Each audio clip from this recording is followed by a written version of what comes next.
Emily Carter had always been the kind of employee every company claimed to want.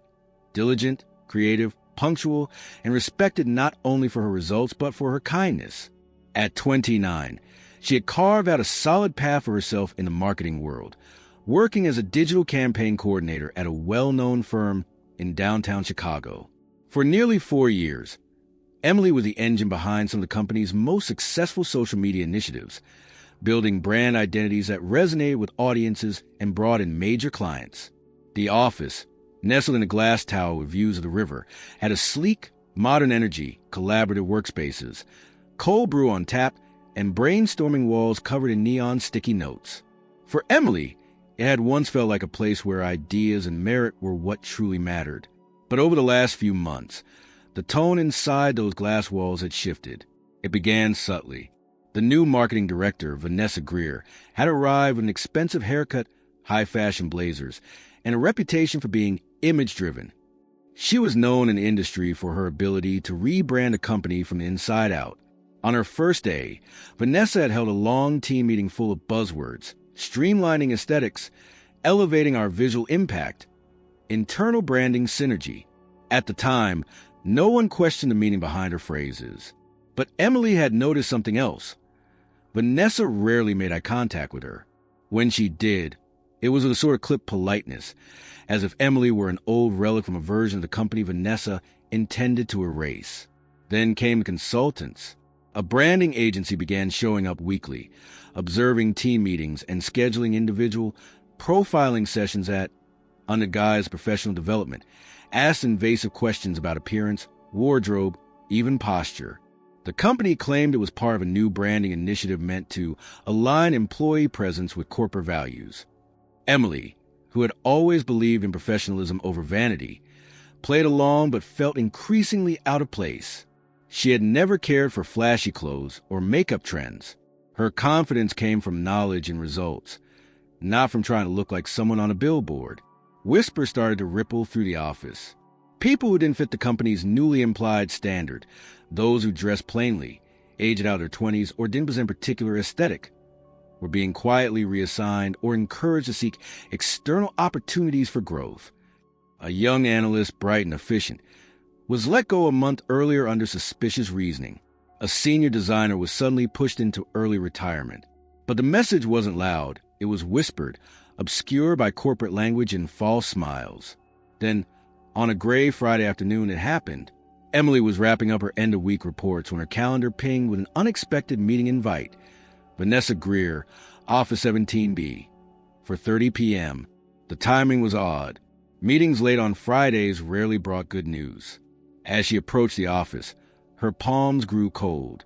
Vanessa's assistant barely looked up as she opened the door.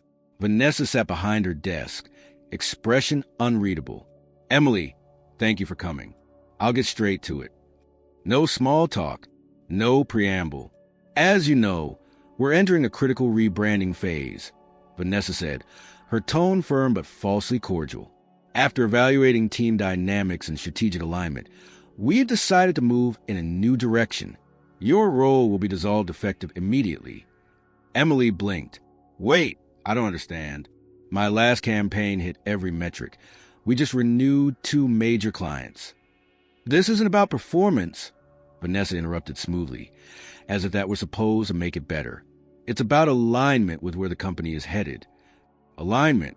That word would echo in Emily's mind for hours. "I see," Emily said quietly, her throat tight. She stood, walked out of the office without another word, and made it halfway to the elevator before the sting of tears welled in her eyes. As she passed by the communal kitchen, she caught a whisper.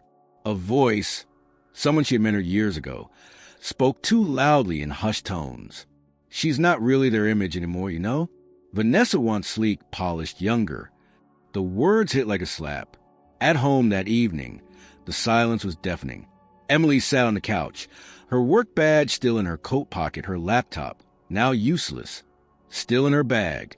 No one from HR had called to explain. No exit interview. No thanks for the years she gave. She paced. She cried.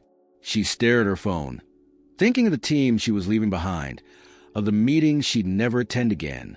But above all, she thought of that one phrase, "She's not really their image anymore."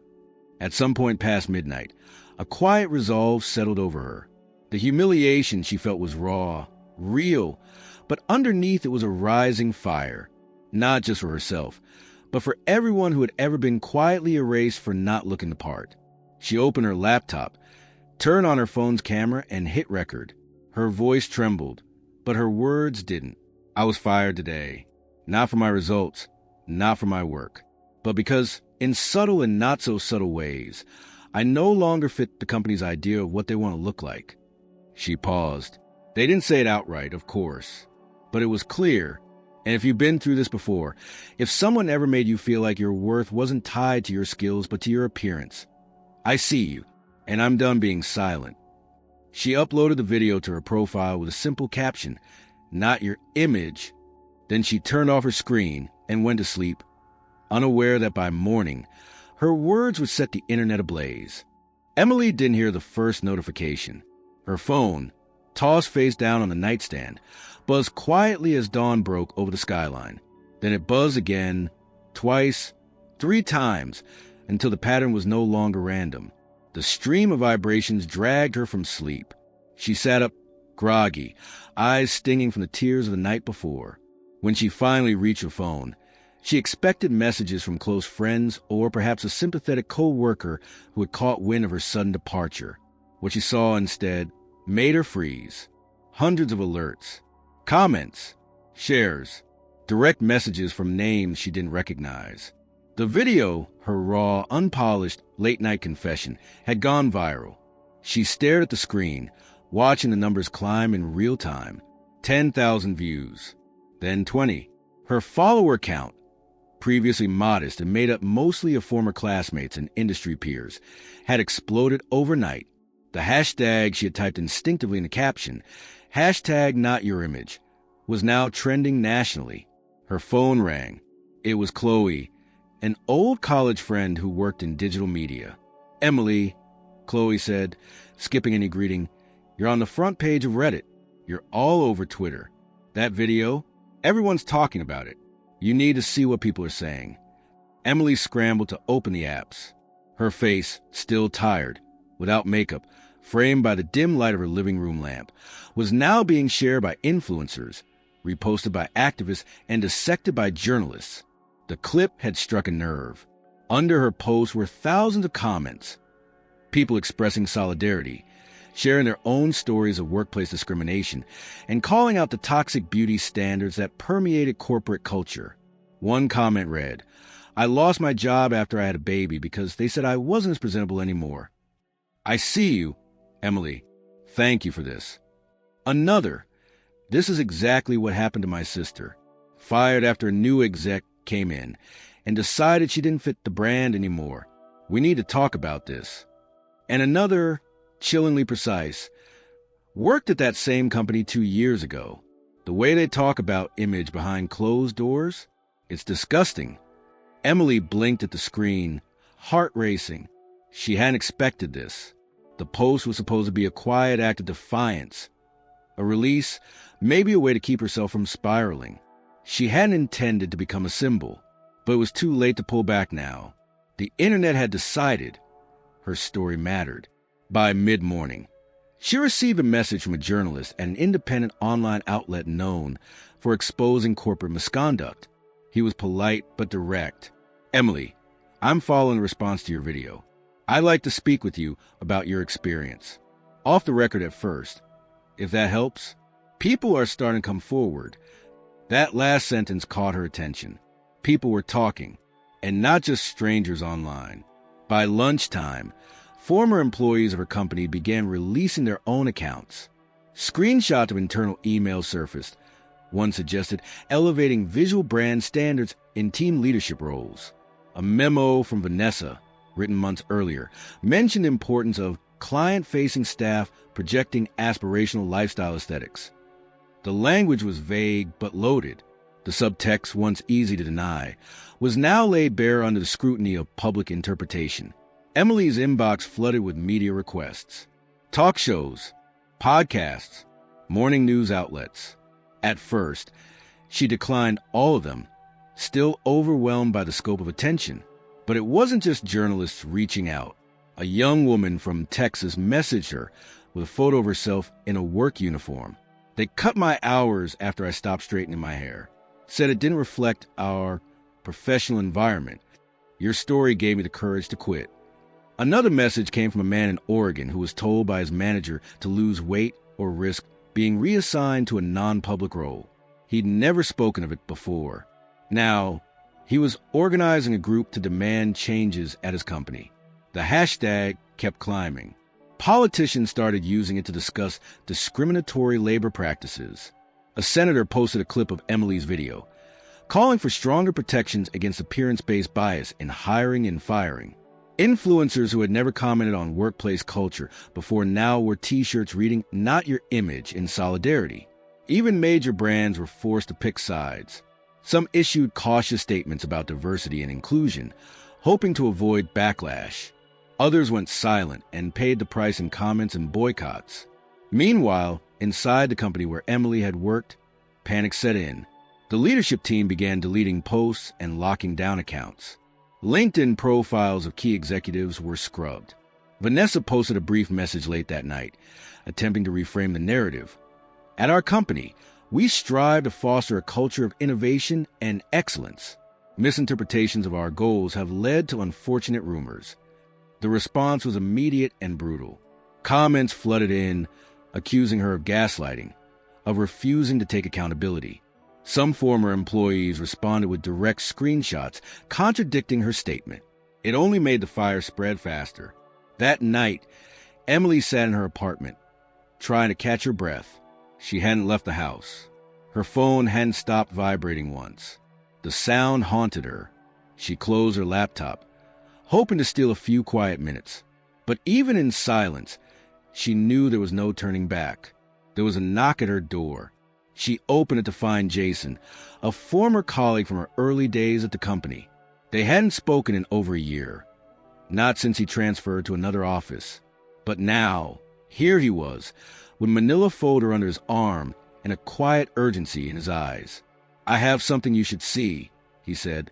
Inside the folder were printouts, copies of internal communications he had quietly saved during his time at the company, memos about employee appearance, a draft of a presentation deck from a branding consultant recommending visual realignment through selective role restructuring. Names had been highlighted. Emily's was among them. "They were targeting you long before Vanessa called you in," Jason said. "You were on the list. They just needed a moment to make it official." Emily sat down, the weight of the evidence pressing against her chest. She had known the dismissal was personal, but this was something else. This was systemic, planned, documented. The internet had seen a piece of the truth. But this was the fuel to burn down the whole facade. She looked up at Jason. "We need to do more than post," she said quietly. And as the city lights flickered outside her window, Emily knew the battle had only just begun. The silence inside the company's headquarters didn't last long. In less than 72 hours after Emily's video went viral, the office that once buzzed with superficial energy had turned into a fortress of paranoia. HR locked down communications. Internal meetings were rescheduled or canceled entirely. Department heads were instructed to keep their teams focused on deliverables, even as dozens of employees spent more time refreshing social media feeds than attending to any task. Inside the boardroom on the top floor, Vanessa Greer stood before a group of executives, her face pale, jaw tight. A printed copy of one of the now infamous leaked memos sat on the conference table. It was a slide deck from the branding consultants, a document that had, until recently, only been shared internally between senior leadership. The phrases that once felt like clever corporate euphemisms were now front and center in public discourse, interpreted with a scrutiny none of them had anticipated. One executive broke the silence. "This is spiraling out of control." Another added, "We're losing accounts. 3 major clients have suspended their campaigns. They don't want to be associated with us." Vanessa tried to assert control, arguing that the situation was being misunderstood by the public. But the room wasn't listening anymore. The CEO, who until that week had backed her every decision, now refused to meet her eyes. A public relations disaster was unfolding, and Vanessa had become the face of it. Outside the building, the media had latched onto every thread. Journalists began digging through the company's history, reaching out to former employees, contractors, even interns. Stories emerged, each with a different name but a familiar theme. People quietly let go, passed over, or demoted under vague pretenses that, when reviewed collectively, painted a clear picture of systemic aesthetic discrimination. No one could claim it was coincidence anymore. One particularly damning article published by a major national outlet revealed the company's gradual shift over the past 18 months. It included a timeline, complete with interviews from former HR staff who had resigned in protest, as well as screenshots of Slack conversations where middle managers joked about replacing the frumpy crowd with on-brand professionals. The backlash intensified. Lawsuits were hinted at. Advocacy groups stepped in, offering legal aid to former employees who had remained silent out of fear of retaliation. At the center of the storm, Emily remained composed, though the weight of what was unfolding around her became harder to carry by the day. Each new revelation placed her at the intersection of a cultural reckoning she hadn't intended to ignite. The attention was relentless. Reporters waited outside her apartment. Her email overflowed with interview requests, and strangers on the internet treated her as both icon and target. Support poured in, yes, but so did the vitriol. People accused her of exaggerating, seeking fame, even sabotaging a company out of bitterness. She tried not to read the worst of it, but some words always found a way in. Her apartment became both sanctuary and prison. The walls felt closer every day, the air heavier.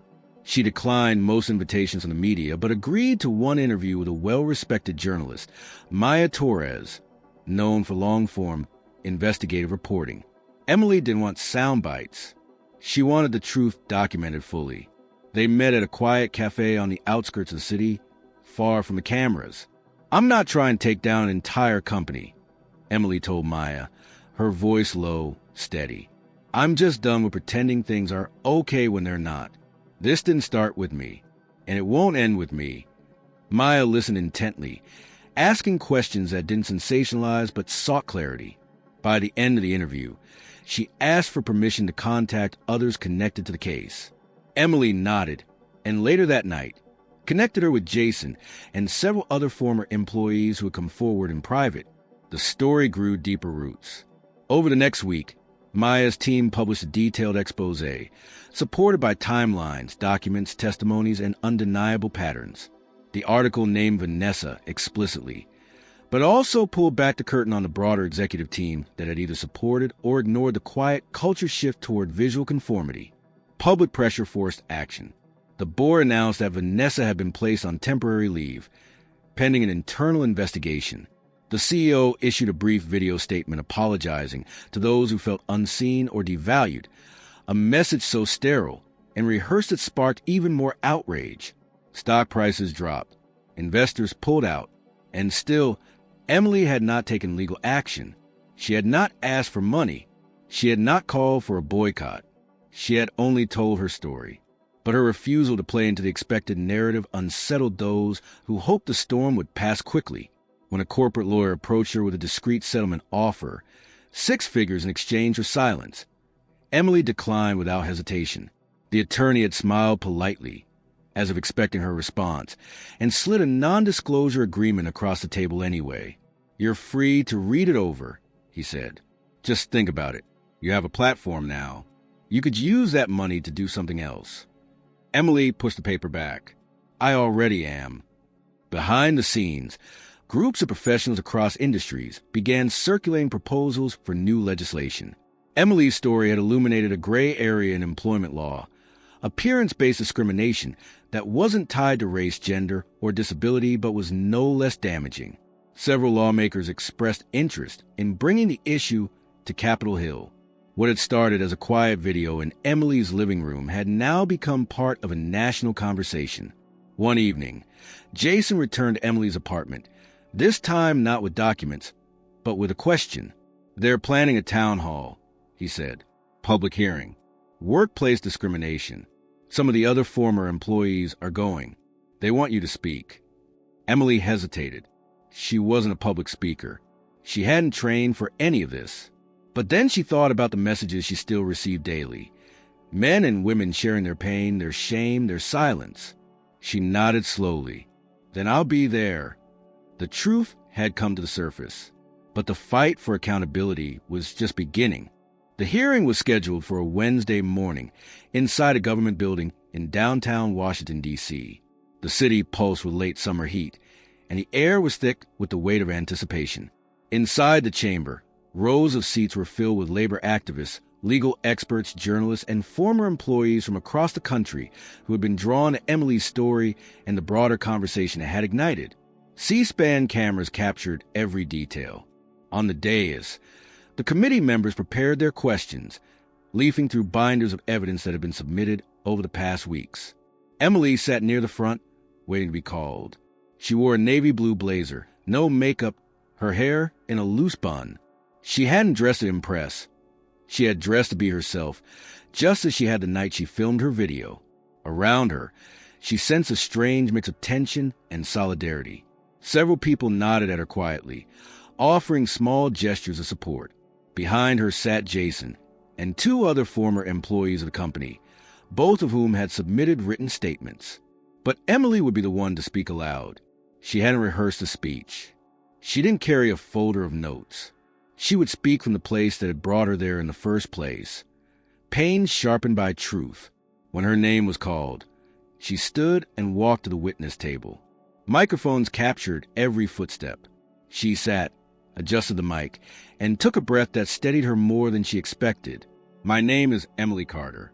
I'm 29 years old. I worked in digital marketing for nearly a decade. I'm not here because I want revenge. I'm here because people in power have been allowed to decide who is valuable based not on performance or ethics or creativity, but on appearance. She paused. I wasn't fired because I broke policy. I wasn't fired because I missed a deadline.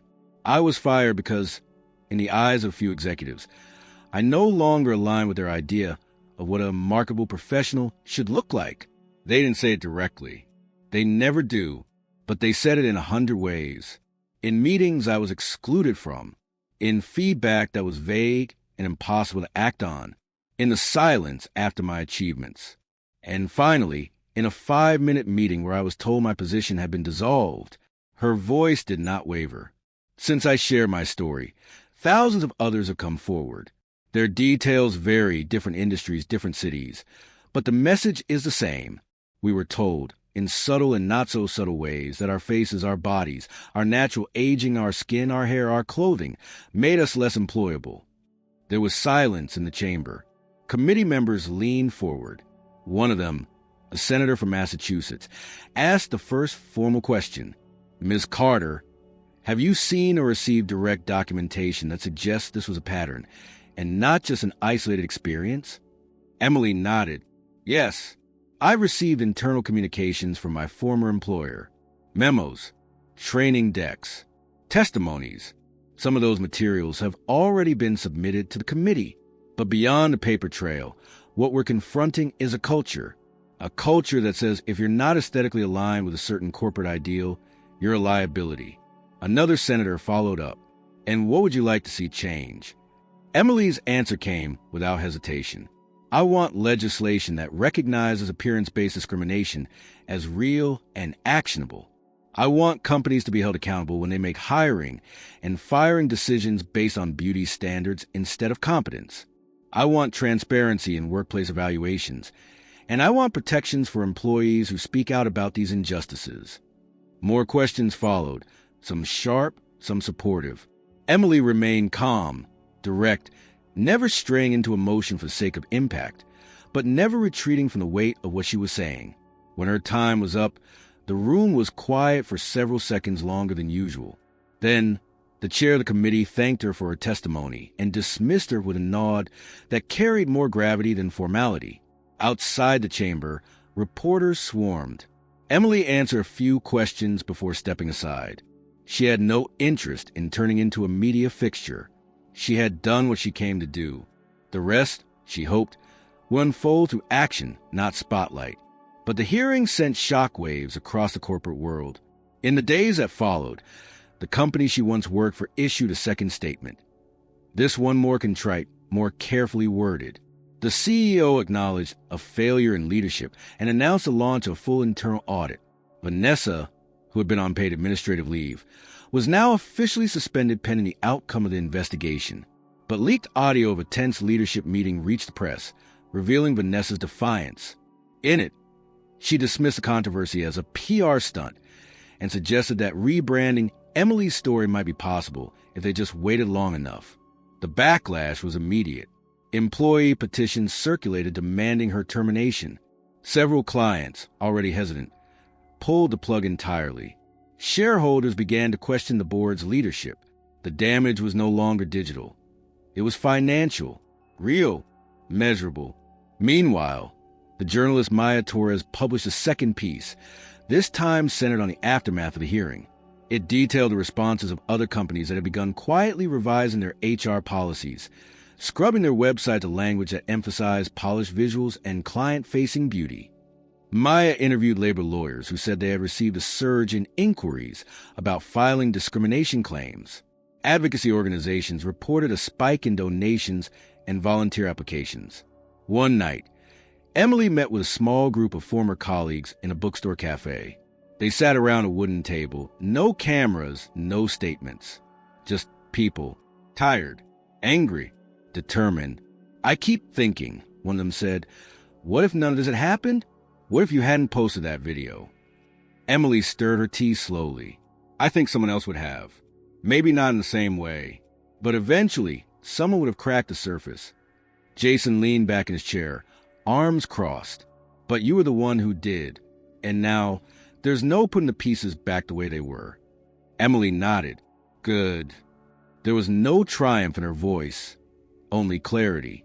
The confrontation hadn't ended the problem, but it had begun a shift, one that could not be reversed. And for the first time in months, she felt not just the weight of the moment, but the momentum of it. The next phase would be harder. It would involve policy, resistance, sustained effort. But the facade was gone and the truth was out. And for Emily, that was enough to keep going.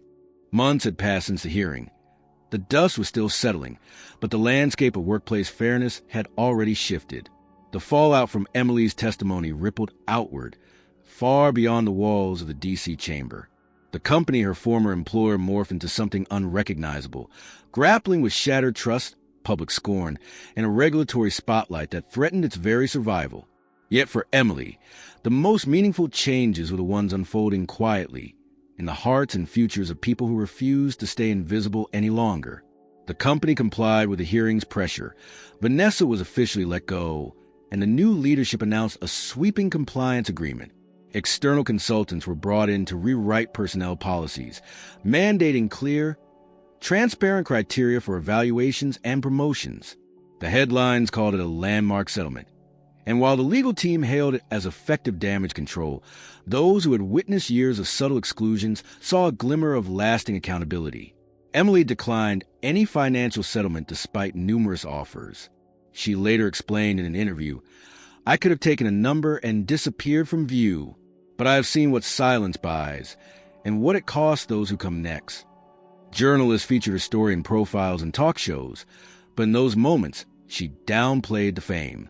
In dozens of speeches across panels and conferences, she articulated a vision greater than her own vindication, one aimed at systemic reform. One pivotal moment came at a National Labor Summit in New York, where she took the stage in a packed auditorium. The other speakers were polished executives and policy experts. When Emily walked to the podium, dressed simply, with no makeup, the room was full of respectful quiet. She didn't need to pose. She began, "My name is Emily Carter, and I am not your image. I am competence, courage, change." She spoke not just as herself, but as the voices of countless people who had written to her. Teachers denied jobs over weight discrimination. Colleagues passed over after aging past their 30s. The young man in Oregon who was asked to lose 10 pounds or lose his job.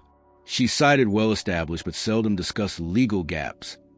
In the United States, federal law does not explicitly prohibit discrimination based on appearance unless it overlaps with protected classes, meaning policies tied to weight, attractiveness, or perceived image often evade accountability.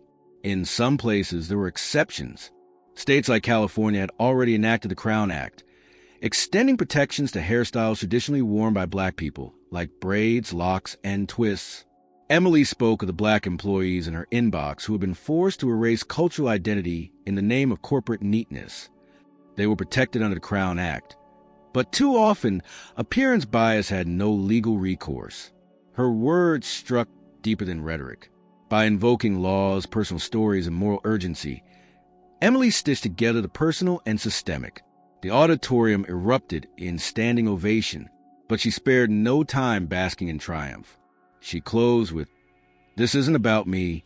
It's about every person told they don't belong." The real work, legal, social, cultural work, is only just beginning. That night, a coalition formed, comprised of labor rights organizations, employment lawyers, policy advocates, and individuals who had come forward in Emily's wake.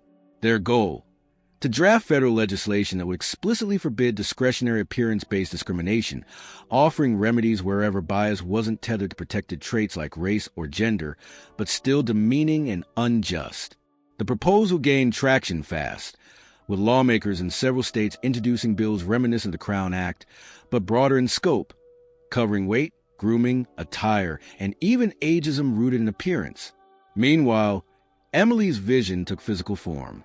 She founded an NGO named Not Your Image Foundation, aimed at offering legal help, psychological counseling, and community support to people facing appearance-based bias.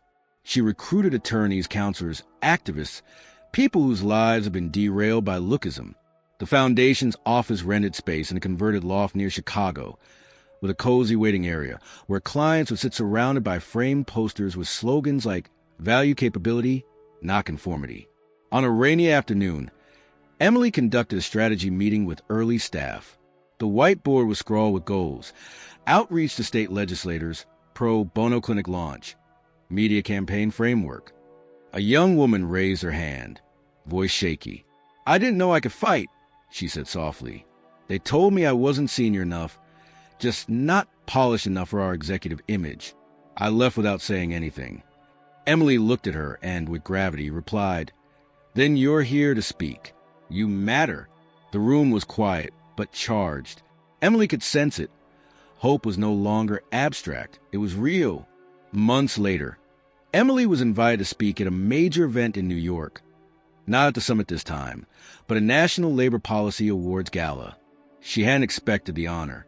Standing before an audience of lawmakers and advocates, she said something that reverberated beyond applause. "Don't let my story be the last time someone stood up for dignity. Let it be the moment when we stop valorizing image over integrity. Let it be the beginning." In that moment, cameras flashed, but Emily wasn't watching them. Her gaze was fixed forward, not on fame, on change. The world was listening, and more importantly, it was acting. Her journey hadn't ended with retribution or settlement. It was a new beginning, a beginning rooted in recognition, justice, and the quiet power of those once told they didn't belong to reshape the world into a place where competence and humanity outweigh any superficial expectation.